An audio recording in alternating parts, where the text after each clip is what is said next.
so that Christ will be our food. I am the bread of life.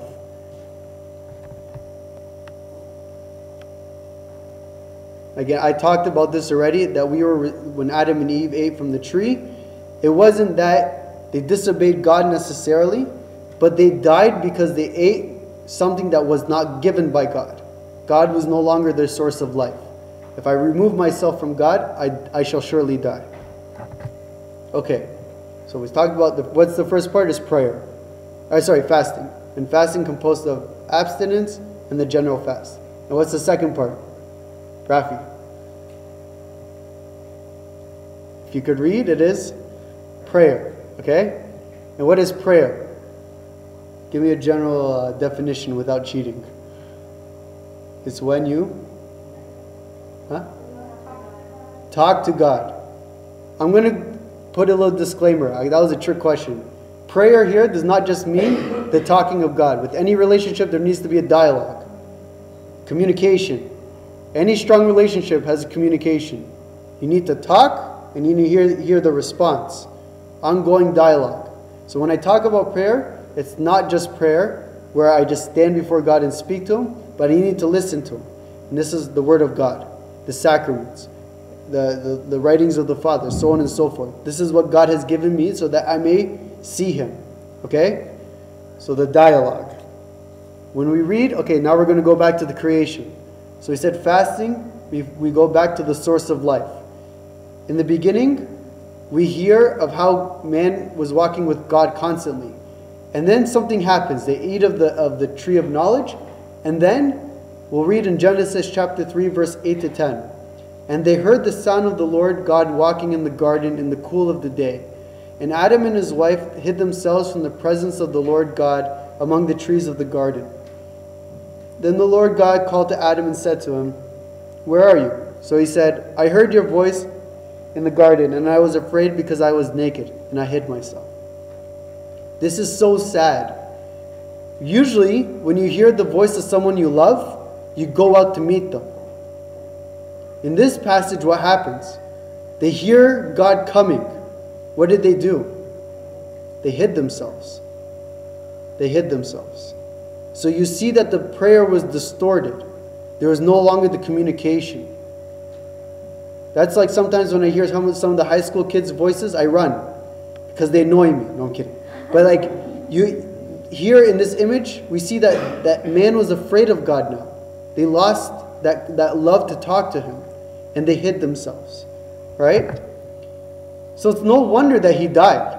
If I don't talk to God and I have no relationship with Him, and God is the source of life, I will die. Our Lord said, when He was tempted in the wilderness, man shall not live by bread alone, but by every word that proceeds from the mouth of the Lord. If I hear His words and I run, I will die. Very simple. Okay, so I need to reestablish my relationship with Him. The Lenten prayer is composed of 3 parts. Repentance, the need for virtue, and I'm talking about prayer. Our dialogue with God.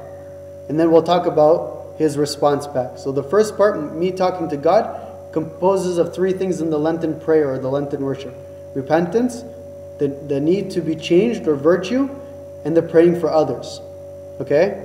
I included the prayer of St. Ephrem. It's a very famous Lenten prayer, but because of time I won't go through it. But later on, when you guys look at the presentation, you can get it from there. So repentance is derived from a Greek word, metania. And everyone's like, oh, I know what metania is. It's the prostrations. And you're right. It is a prostration.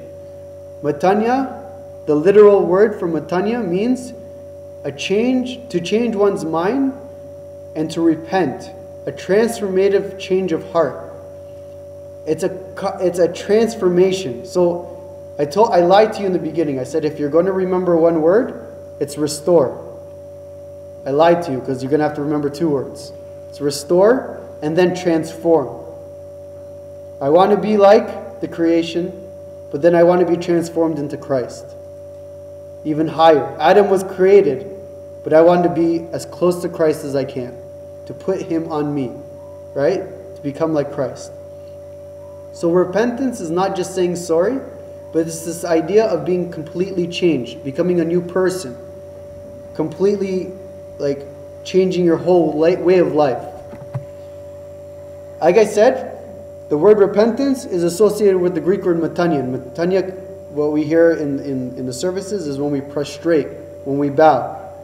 And the reason, I'm not going to read this quote, this is taken from Father Alexander Schmemann, but he said the reason why prostrations are important, because it is the entire body with the soul bowing before God, asking for forgiveness.